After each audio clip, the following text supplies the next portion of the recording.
국제 범죄자에 대한 재판을 맡는 국제법원이죠. 국제형사재판소. ICC가 푸틴을 전범으로 기소할 예정인 가운데 국제형사재판소의 한국인 재판관에 전 세계인들의 관심이 집중되고 있습니다. 네덜란드 헤이그에 본부를 둔 국제형사재판소는 국제적으로 중대한 범죄에 대해 책임이 있는 개인을 소추하며 처벌하고 있습니다. 집단 학살죄, 인도의 반환죄, 전쟁 범죄, 침략 범죄 이렇게 4가지를 주로 다루고 있는데 푸틴 러시아 대통령은 집단 학살죄와 전쟁 범죄 그리고 침략 범죄에 해당됩니다. 최근 러시아는 우크라이나와 1차 회담 직후 협상 가능한 실마리를 찾았다고 발표했지만 곧이어 우크라 제2도시 하르키우에 러시아군이 상륙했고 키예프를 비롯해 우크라이나 주요 도시 공세를 재개했습니다. 세르게이 쇼이구 러시아 국방부 장관은 우크라이나를 겨냥한 러시아군의 공세가 목표 달성 시까지 지속될 것이라고 말했습니다. AP통신은 28일 우크라이나 제2의 도시 하리코프에서 미사일이 주거 지역에 떨어지면서 적어도 11명이 사망했다고 하르키우 당국자 말을 인용해 보도했습니다. 이오르 테레후 하르키우 시장은 소셜미디어 텔레그램을 통해 주거 건물들이 미사일 공격을 받아 많은 민간인이 다치고 숨졌다라고 전했습니다. 그는 4명의 시민은 물을 구하려고 밖으로 나왔다가 사망했다며 오늘은 아주 힘든 날이었습니다. 단지 전쟁이 아니라 우크라이나 사람들에 대한 학살이다 라고 주장했습니다. 볼로디미르 젤렌스키 우크라이나 대통령은 이날 밤 텔레비전으로 중계된 연설에서 러시아가 하르키우에서 전쟁 범죄를 저지르고 있다고 말했습니다. 그는 속속 들어오는 목격담으로 볼 때에 한 번의 오폭이 아니라 의도적인 주민살상이라고 말했습니다. 너무나도 충격적인데요. 이렇게 민간인 피해가 속출하자 스위스 등 중립국들마저 푸틴을 강력히 규탄하며 등을 돌렸습니다. 최근 열린 UN 긴급특별총회에서 젤렌스키 우크라이나 대통령이 화상연설을 위해 나오자 폰데어라이엔 유럽연합 집행위원장 등이 일제히 자리에서 일어나 기립박수를 한 반면 러시아 외무장관이 화상연설을 하자 외교관들은 일제히 퇴장하며 러시아 외무장관을 당황하게 만들었습니다. 러시아가 국제사회에서 완전히 고립되었음이 증명된 것인데요. 제닛 옐런 미국 재무부 장관은 푸틴과 러시아 권력에 재무적 고통을 줄 것이다 라며 역대급 강력한 금융제재를 예고했고 G7 의장국을 맡고 있는 린트너 독일 재무부 장관도 이날 회의 이후 우리는 러시아를 정치적, 재정적, 경제적으로 고립시키기를 원한다 라며 이에 대해 어떠한 추가 제재가 가능할지 논의하고 있다 라고 폭탄 발표를 내놓았습니다.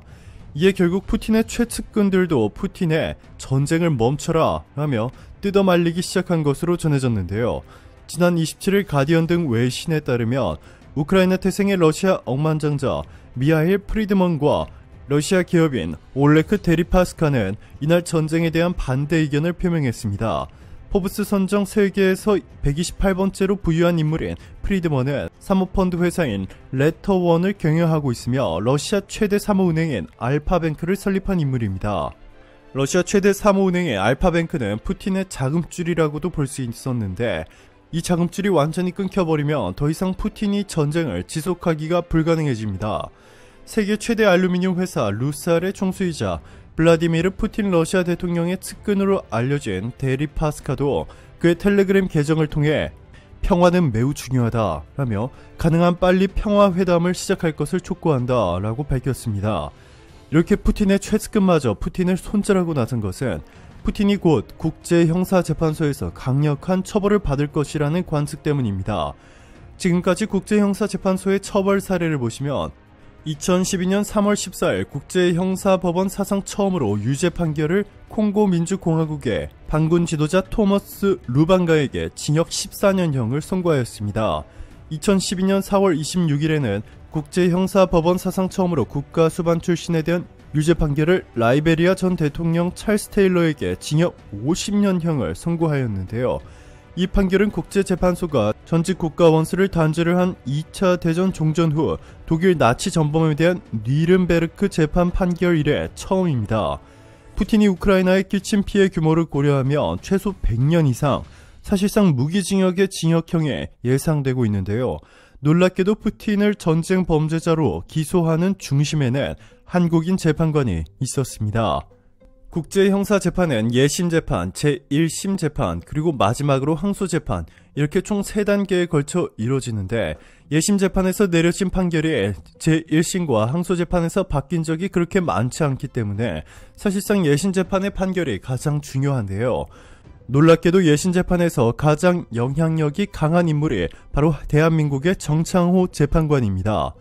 정창호 국제형사재판소 재판관은 지난 2014년 12월 미국 뉴욕 국제연합본부에서 열린 재판관 선출 1차 투표에서 유효표 104표 중 3분의 2가 넘는 73표를 얻어 재판관에 뽑혔습니다.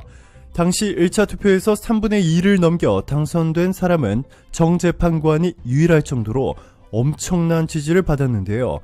그는 국제형사재판소 역사상 최연소 재판관이기도 해 전 세계 언론들의 주목을 받고 있습니다. 한국인이 ICC 재판관으로 선출된 것은 송상현 전 ICC 소장 이후 2번째입니다. ICC 재판관은 모두 18명인데 이들은 원활한 사건 배당을 위해 전심과 1심, 상소심, 재판부에 배치됩니다. 그는 전심을 택했습니다. 전심재판부 재판관은 전심 사건뿐만 아니라 1심이나 상소심에서 진행 중인 다른 사건까지 동시에 맡을 수 있습니다.